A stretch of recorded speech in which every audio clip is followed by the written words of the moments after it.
Depuis quelques mois, le Qatar et Leeds, club de deuxième division anglaise, discutent d'un rachat, une situation qui forcément intéresse beaucoup du côté de Paris, puisqu'on sait que le Qatar, via son fonds d'investissement QSI, est déjà propriétaire du PSG.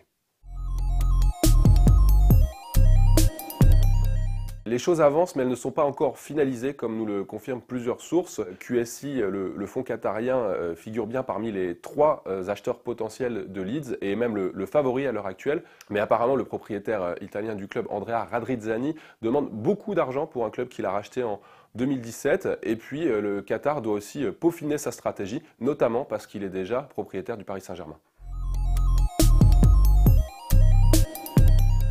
Alors le fait que le Qatar soit déjà propriétaire via QSI du PSG n'est pas anodin du tout, puisque évidemment avoir deux clubs pourrait créer des passerelles, faciliter le business ou une entente sportive, mais il y a aussi un gros inconvénient qui pourrait se présenter à un horizon assez lointain encore, c'est que les deux clubs se retrouvent qualifiés pour la Ligue des Champions, parce que c'est interdit par le règlement de l'UEFA, et il se dit que QSI étudie la situation avec plusieurs possibilités, soit celle de ne racheter qu'une partie de Leeds, c'est peu probable, soit celle d'investir assez peu, ou en tout cas moins qu'à Paris. Encore une fois, c'est pas forcément probable puisque les Qatariens, quand ils viennent dans un projet, ils aiment bien y aller à fond.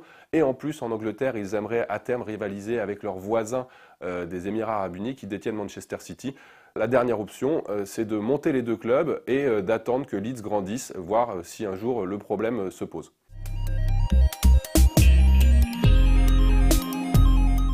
Les conséquences à court terme, il n'y en aurait pas, puisque, on l'a dit, Leeds est actuellement en deuxième division anglaise. Les problèmes commenceraient à se poser si Leeds grandissait au point de devenir un candidat, voire un qualifié pour la Ligue des Champions. Et à ce moment-là, QSI, propriétaire des deux clubs, devrait trouver une parade juridique. L'autre option, ça peut être de choisir un des deux clubs qui va en Ligue des Champions. C'est évidemment extrêmement décevant pour le club qui est sacrifié. Et la dernière possibilité, qui peut faire éventuellement un peu peur, c'est la vente d'un des deux clubs.